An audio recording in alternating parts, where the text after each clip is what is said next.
다시 뵙게 돼서 반갑습니다. 하나님께서 늘 함께 하시기를 축원합니다.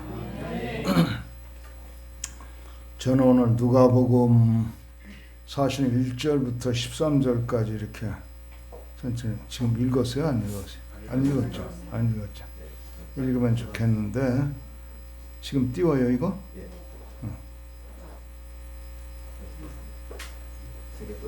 떴어요?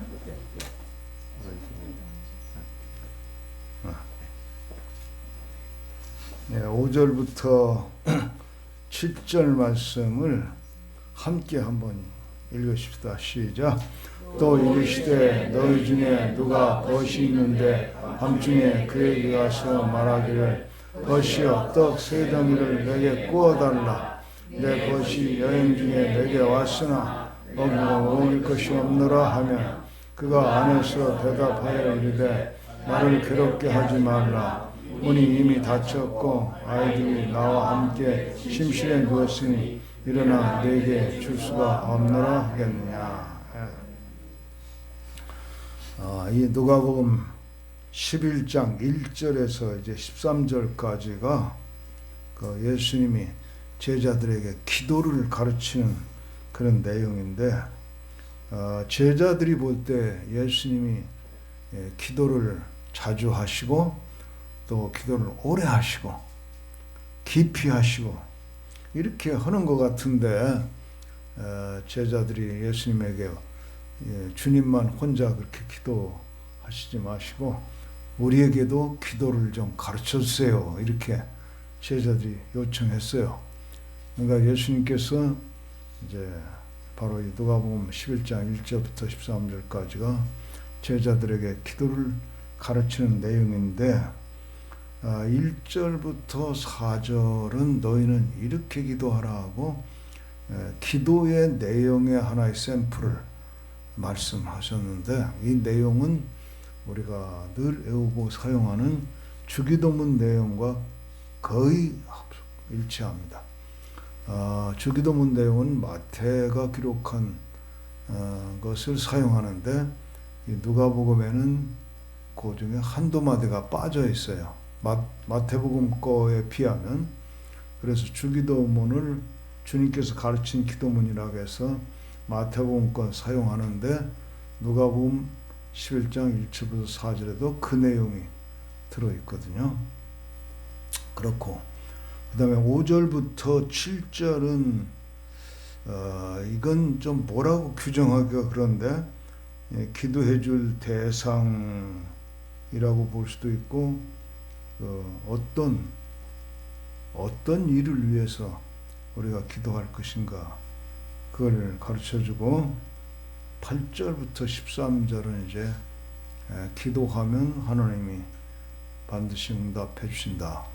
기도 응답에 대한 확신을 갖도록 말씀을 해 주시는데, 이걸 1절부터 13절까지 오늘 다 해설하고 묵상하고 거기서 메시지를 찾고 하려면 너무 길어서 오늘은 5절부터 7절 말씀에 주목하고 거기서 주께서 우리에게 뭘 말씀하신지 들어보는 시간을 삼으려고 합니다. 5절부터 7절에 보면 이게 보니까 일종의 비유로 되어 있어요. 내용은 그런 거죠. 다시 감추면 한밤중에 이 어느 집에 나그네가 찾아왔어요. 물론 이 벗으로 표현되어 있어요. 아는 나그네인지도 모르죠. 그래서 하여튼 나그네 여행길을 가다가 찾아 들어온 손님이 있는데, 맞이하고 보니까 오랫동안, 그때는 뭐 자동차로 다니는 시절이 아니니까 많이 걸어서 고단하고, 그리고 보니까 한밤중인데 저녁 식사를 못한 거예요. 그래서 이 맞이한 주인은 먹여서 재우고 다음날 아침 또 먹이고 남은 길 가도록 이렇게 접대를 해야 되는 상황인데, 이 주인이 찢어지게 가난한 주인이야. 가난해서 먹여야 되겠는데 먹일 게 없어요. 이제 빵 없고 밀가루도 없고 밥도 없고 쌀도 없고 냉장고 다 열어봐도 없고 사실은 냉장고도 없고 그렇게 이제 예수님이 아주 가난한 주인을 등장시켰습니다. 그래서 이 가난한 주인이 먹일 만한 음식이 똑 떨어졌기 때문에 아무것도 없기 때문에 아마도 그 상황은 그런 거야. 아이고 잘못 찾아오셨네. 좀 부잣집 찾아 들어가시지. 우리 집에는 지금 먹을 게 하나도 없어요. 그러니 물로라도 배를 채우시고 일단 이 한밤중이니까 주무셔 보시고 내일은 또 내일 걱정하죠. 그리고 물이나 좀 한 컵 갖다 먹이는 그런 정도의 지금 형편인 것 같아. 근데 이 가난한 주인은 자기 집에 찾아 들어온 이 나그네를 그냥 굶겨서 채우려니까 안 되겠어요. 우리 집에 온 이상은 내가 주인의식을 가지고 반드시 먹여서 채워서 또 먹여서 보내야지 이럴 수는 없다. 그리고는 먹을 걸 구하러 나갑니다. 먹을 걸 구하러 나가서 자기보다 좀 잘 사는 집으로 갔죠. 가서 그냥 떡 세 덩이, 떡 세 덩이가 여기는 떡이 아닐 거예요. 빵 세 덩이지. 빵 세 덩이만 구워달라, 빌려달라. 자기가 아무것도 없는데 그냥 달라고도 안 하고 비워달라 이렇게 해요. 어쨌든 그래가지고 부잣집 아저씨가 이 한밤중에 왜 와서 잠을 깨우고 난리냐 이랬겠지만 계속 이 굶주린 나그네를 생각하면서 내가 그냥 빈손으로 가면 나그네는 배가 고프지. 끝까지 두드리면 아무리 나를 괴롭게 하자 이 문이 이미 닫혔고 아이들아 지금 자고 있는데 왜 이러냐. 그렇다 할지라도 계속 두들기면 어떻게 안 줄 수 있겠느냐. 그만큼 간절히 기도 구하라 이렇게 됐어요. 이게 일종의 비유잖아요. 한번 해석해 보시죠. 여행길에 나그네길에 찾아 들어온 지치고 굶주린 나그네는 누구를 비유했을 것 같습니까? 그건 뭐 그대로예요. 이 나그네 인생길에 지치고 배고픈 인생 그대로 비유하는 거죠. 그런데 여기 배고프다는 것은 육신적인 배고픔만이 아니죠. 영적으로 굶주린 자도 굶주린 자입니다. 그래서 영적으로 육신적으로 배가 고픈 인생들이 많이 있는데 그들을 먹여야 되는 거죠.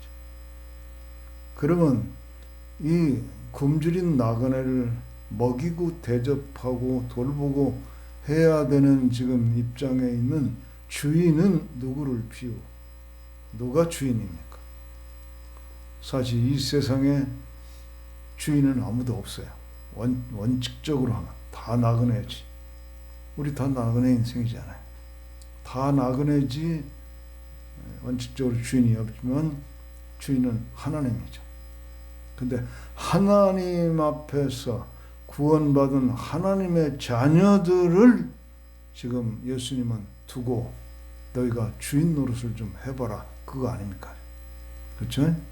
그래서 구원받은 하나님의 자녀들은 같이 나그네 인생을 가고 있을지라도 하나님의 축복받은 자녀로서 오히려 굶주리고 지친 나그네들을 먹이는 사명이 있다는 걸 가르치고 있는 거 아닌가. 그리고 예수님이 의도적으로 여기 등장시킨 주인은 제일 가난뱅이, 자기네 먹을 것도 없는 가난뱅이를 주인으로 등장시켰지만은 가진 것 없어도 먹이는 사명을 감당하는 얘기를 하고 있는 거예요. 어떻게 먹입니까? 부잣집 아저씨한테 가서 문을 두들깁니다. 그럼 부잣집 아저씨는 누구를 비유한 것입니까? 하나님을 비유한 것입니다. 하나님은 부자이십니다. 문을 두드리는 건 뭘 비유한 겁니까? 지금 기도를 가르치는 중이야. 기도, 문을 두드리는 것은 기도. 그렇다면 여기 등장된 주인은 어떻게 먹여요? 자기 걸로 먹이지 않아요. 자기는 없어요.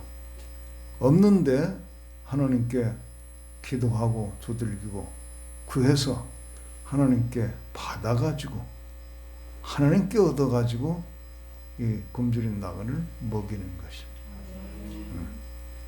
그래서 여기 다카 선교에 헌신하고 있는 분들은 사실 다 이렇게 먹이는 사람들, 먹이는 사명을 지금 하고 있어요. 하고 있는데 더 잘하라고 오늘 하나님이 이거 나누게 하신 모양이죠. 예, 더 잘하라고. 그래서 우리 그리스도인들은 어쨌든 먹이는 사명을 가지고 있어요. 내가 얼마나 가지고 있느냐는 그렇게 중요하지 않아요.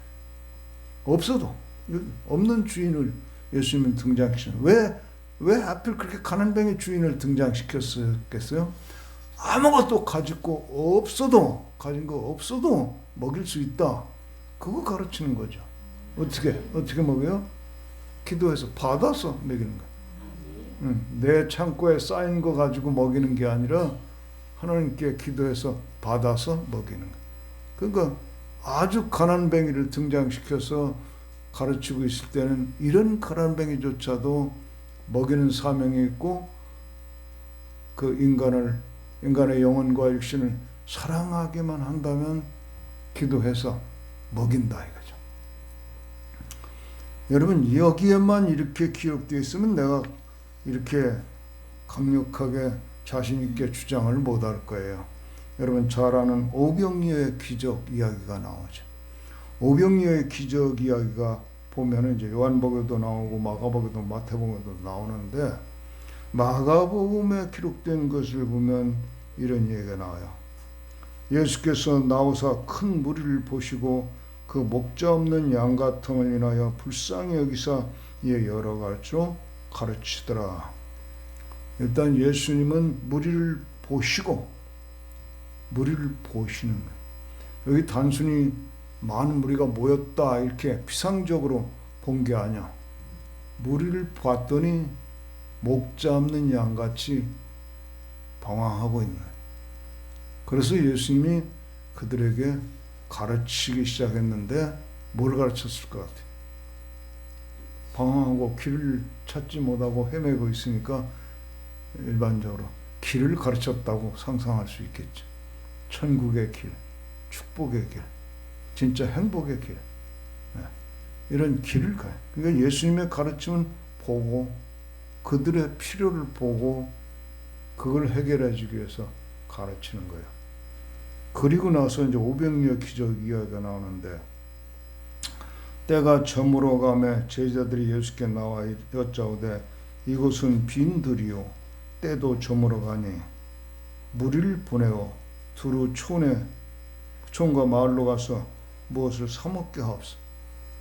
아침부터 모여들었는데 사람들이 먹지도 못하고 막 예수님의 설교를 계속 듣고 있는 거예요. 그러다가 해가 저물어가. 제자들이 걱정이 된 거예요.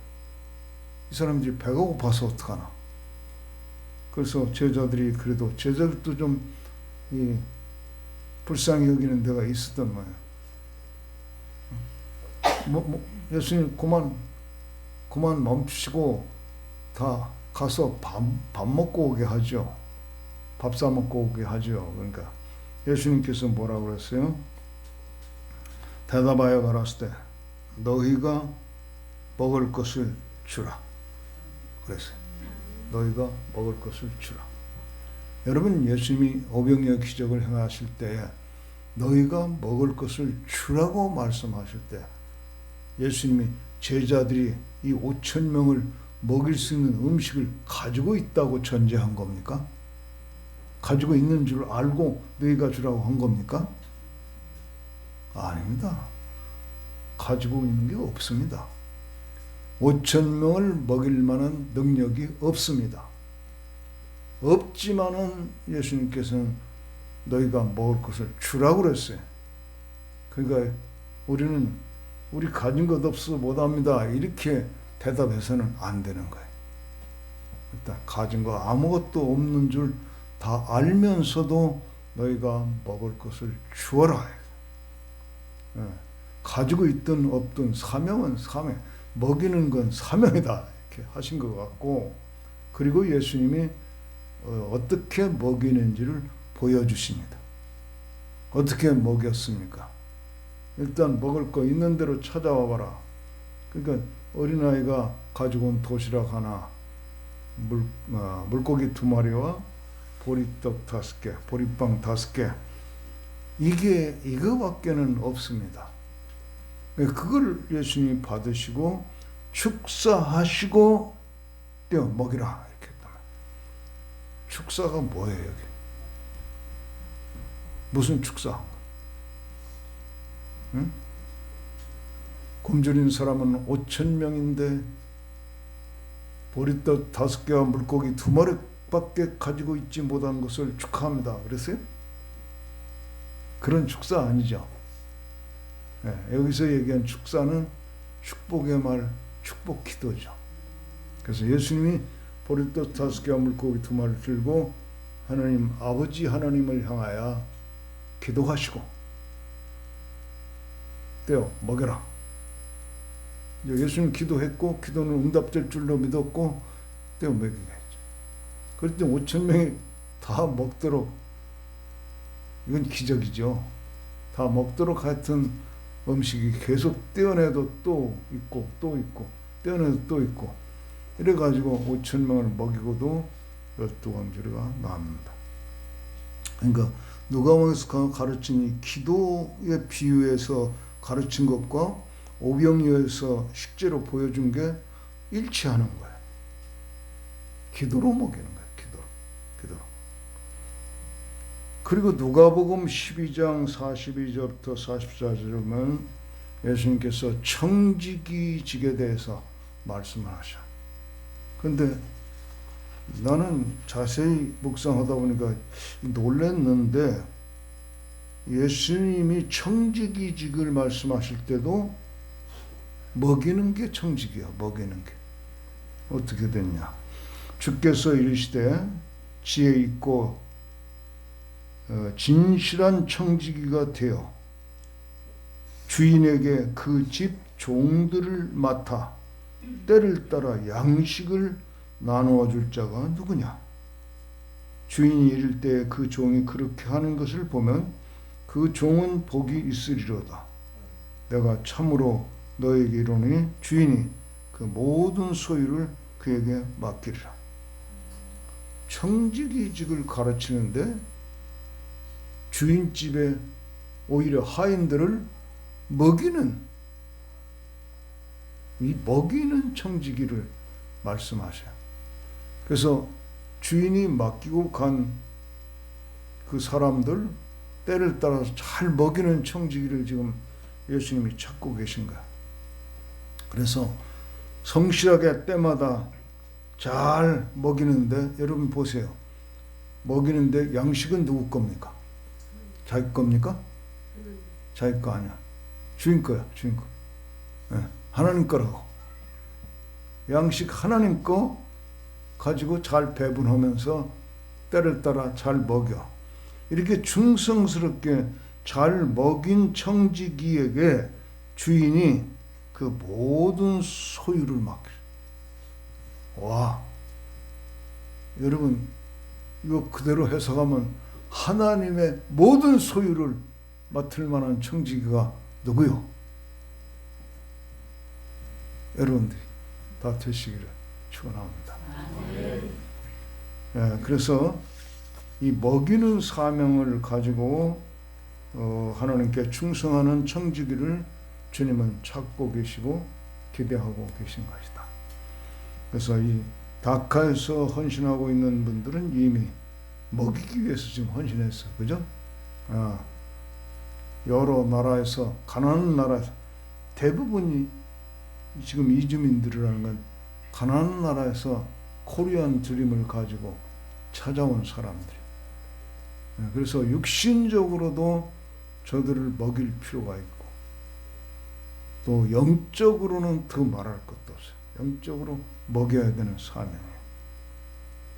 그래서 이것이 현재 우리가 가진 것이 없다, 가진 것이 없어서 못한다, 이거는 우리가 할 일이 아니야. 가진 것 없어도 사명이면 한다. 맞아. 가진 거 없어도 해야 될 일이면 한다. 그 믿음으로 하면서 구하는 하나님, 난 가진 것 없어요. 하나님이 하라고 하는 것 같아서 내가 합니다. 주세요. 먹일 떡을 주세요. 기도로 해나가는 거죠. 그래서 이런 원리를 가지고 우리가 하게 되면 적은 능력을 가지고 있어도 더 함께 합심해서 기도하면서 더 큰 일을 이루는 그런 선교단체가 되고, 또 개인적으로 가정적으로도 그렇게 될 수 있기를 축복합니다. 저는 이런 말씀의 원리를 깨달으면 그냥 믿습니다. 믿고 그렇게 합니다. 그래서 많이 있지만 아주 최근 걸로 간증을 한다고 그러면, 지난번에 제가 여기 와서 여러분과 함께 수련회 가서 간증을 했잖아요. 간증하다가 내가 개척교회 목사들에 대한 부담을 하나님이 주셨다고 그랬죠. 그래서 개척교회 목사들에게 일일 세미나도 해주지만은 한 2박 3일 이렇게 수련회 하면서 쉬기도 하고 잘 먹기도 하고 또 말씀도 같이 또 나누고 이런 거를 해줘야 되겠다, 그런 마음을 하나님이 주셨다고 내가 언급을 한 적이 있어요. 그랬더니 이 최재장님께서 그 경비로 쓰라고 딱 끝나고 나니까 100만 원 헌금해 주셨어. 또 우리 유경 원사님이 50만 원이 좀 넘지. 하여튼 그걸 봉투 하나 줬어. 그래서 150만 원이 벌써 일을 시작하기도 전에 만들어졌는데, 제가 지난 8월에 인천에서 목회하는 개척교회 목사들 10명 2박 3일 이렇게 수련회를 같이 했어요. 제가 전 경비 다 대고 했는데, 이제 호화롭게 어디 뭐 호텔이나 펜션으로 가지 않고 강화도에 있는 기도원을 장소로 해서 했더니 10명 2박 3일 하는데 200만 원 그렇게 했어요. 9월 달에는 안산팀 15명을 또 2박 3일 하는데 300만 원. 평균 1인당 20만 원씩 들였으면 과히 초라하지 않은, 그래도 그게 모자라지 않는 그런 그 수련을 할 수 있더라고요. 그런 중에 이제 하루 오후는 관광도 하고, 관광하는 날은 점심을 나가서 먹는데 최고로 먹였어요. 강화도 섬이니까 횟집에 가서 1인당 5만 원짜리 회 먹였어요. 네. 기도원에서는 싸요. 밥값이 싸니까 이제 그렇게 한 끼는 뭐 정말 우리가 부자처럼 먹어보자. 왜냐면 개척교회 목사는 그렇게 먹을 기회가 별로 없어요. 진짜요. 너무 가난하게 사니까. 그래서 그렇게 한 번 정도는 이렇게 식사도 하고 하면서 2박 3일 해줬는데 너무 좋아하고 큰 은혜와 도전을 받고 해요. 그래서 이 일을 제가 계속하려고 하고, 목포팀이 이제 목포에 지금 시작을 하는데, 이달 25일 이달 25일에 이제 2박 3일 수련회부터 가지 않아요. 1일 세미나 해요. 일일 세미나 하는데 개척교회 목사들이니까 점심값도 가지고 오라고 하면 부담이 될 것 같아서 점심값 내가 낸다. 일일 세미나 개척교회 목사들만 모아놔라. 그래서 25일날 가게 되는데 일일 세미나 2번을 해요. 이제 첫 번째 하고 한 달 있다가 또 일일 세미나 하고 그 2 세미나 거친 사람은 이제 2박 3일 수련을 하는데 일일 세미나 할 때부터 돈이 문제면 내가 다 할 테니까 점심값 됐다니까 하라고 그랬더니 이 목포에서는 이달 25일에 모이는데 일일 세미나 첫 번째로 모여요. 그럼 한 달 후에 이제 일일 세미나 한 번 더 하고 그 다음 달에 한 달 터울은 둬요. 왜냐면 말씀 들은 거 한 달 동안 해보고 그 다음에 모여야 토론도 되고 그러니까. 그렇게 했더니 그 목포는 지금 준비를 하는데 그 조금 그 중에서도 제 제자가 있는데 그래도 미자립교는 아니고 좀 그냥 자립교에 있어요. 그 친구가 점심은 자기가 다 책임지겠다고 또 그래가지고 일단 첫 번째 일일 세미나에는 그냥 갑니다. 돈 안 가지고. 예. 그럼 두 번째 일일 세미나 또 하면 또 점심 하겠다고 할지는 그건 모르겠어요. 또 하겠다고 하는 사람 없으면 내가 된다. 우리 2박 3일 다 한다. 이렇게 필요한 곳에 연결이 되면 해나가는데 그럼 벌써 한 곳만 해도 500만 원 지출했잖아요.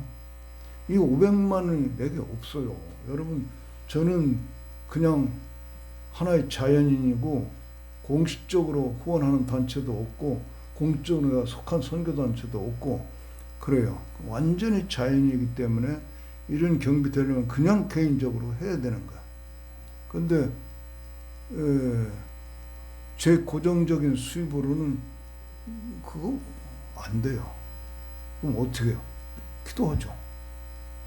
기도하면 다 된다고.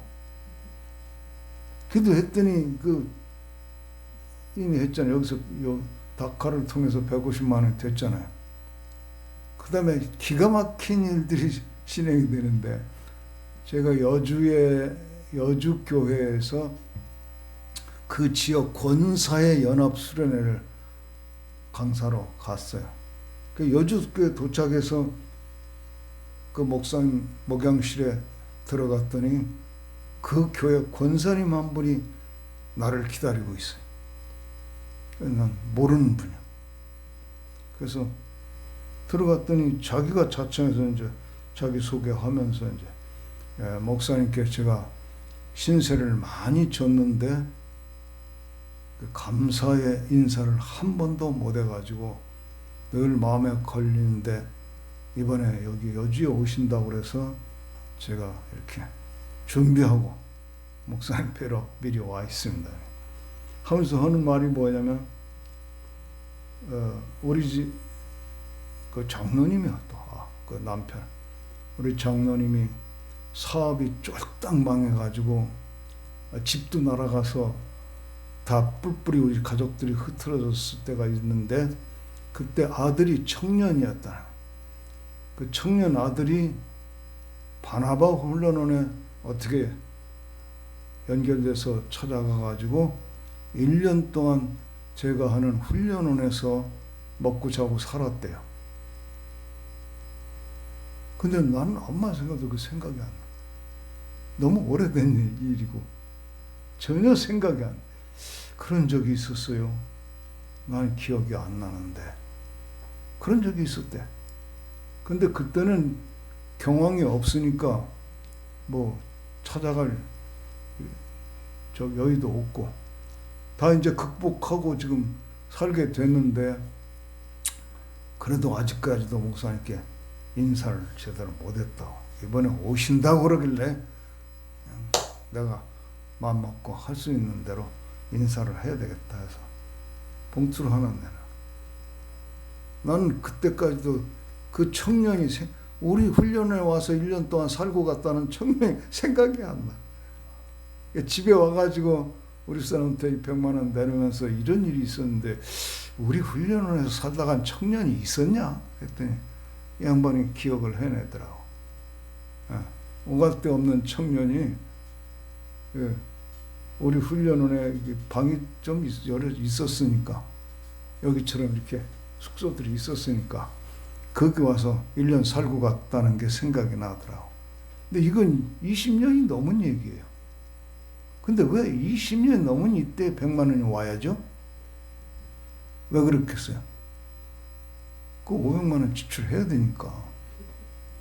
그리고 여기 밀양교회 제가 담임 목사 한 적이 있어요. 밀양 성결교회. 최영기 선교사 너 거기 출신이잖아요. 담임한 적이 있는데 이게 몇 년 된 거야? 몇 년 된 거예요? 40년? 50년? 40년은 하여튼 넘었어.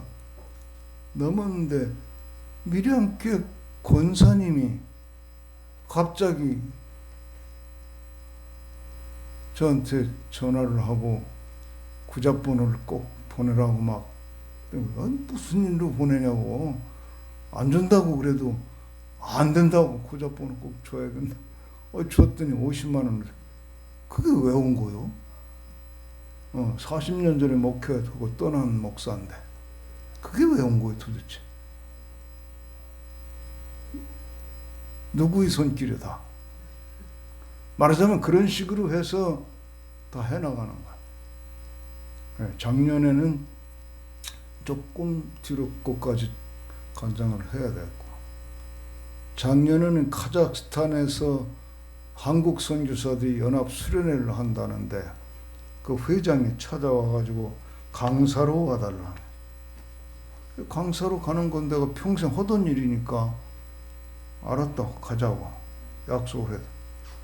그랬더니 그 다음에 무슨 얘기를 하냐면 목사님 우리가 경비가 2만 5천 불이 지금 드는데 목사님 10,000불만 좀 책임져 주세요. 그걸 미리 얘기했어야지. 간다고 대답했는데 10,000불만 10,000불 가져오라는 거야. 10,000불이면 얼마야? 지금 1,400만 원인데. 제 생활비에 그게 있어요. 저는 생활비에 다른 게 지금 없었잖아요. 제 생활비에 그거 없어요. 1,400만 원 없어요. 그래서 내가 이거 어떻게 대답해야 되나. 이건 필요한 일이고 선교사단 돈이 없고 행사하는데 보통 강사들이 가져가요 다. 그래서 큰 교회 목사만 선교사 연합 집회는 큰 교회 목사님만 주로 초대되어 가요. 몇천만 원씩 가져갈 수 있는. 저는 돈도 없고 그냥 또 은퇴한 할아버지한테 10,000불. 오케이? 알았어. 10,000불 책임질게. 뭐 믿고? 뭐 믿고? 말씀 믿고. 아버지께 구해서 부자 그분께 구해서 받아가지고 가서 먹이면 되는 거야. 할렐루야. 저는 이게 현재 얼마나 가지고 있느냐는 별로 중요하지 않습니다. 이게 해야 될 사명이다. 영적으로든 육신적으로든 매게 될 일이다. 그러면 하는 거죠. 재밌어요. 여러분 저처럼 행복한 사람 있나? 나와보시라고 그래요. 너무 재밌어요. 우리가 믿음으로 주의 일을 한다는 거는 너무 재밌어요. 그래서 저는 겁이 없어요. 1월 달에 태국 가서 이 치유 사역 세미나를 해주기로 했어요. 그게 얼마가 필요하냐 그랬더니 우리 기숙사가 다 있으니까요. 밥값만 가져오면 밥값 얼마나 많이 안 들어요. 1,000불 든대. 1,000불? 야 그거 가지고 되겠냐? 200만 원 할게. 1,000불이면 140만 원이야. 우리도 가서 또 먹고 자고 해야 되니까 200만 원 할게. 재밌어요. 어느 곳에 가도 영적으로든 육신적으로든 나를 통해서 먹여야 되는 거는 내가 감당하는 거야. 근데 뭐 내가 감당하나? 기도해서 하나님께 받아서 감당하는 거야. 얼마나 얼마나 재밌어요, 내 인생. 여러분 다 그렇게 재밌고 감격스러운 인생을 누리다가 가시기를 축원합니다. 기도하십니다. 하나님 아버지, 우리에게 기도를 가르칠 때 자신만을 위한 기도가 아니라 다른 사람의 문제를 해결하고 다른 사람을 먹이는 것을 위해서 기도할 수 있도록 가르치신 주님 감사합니다.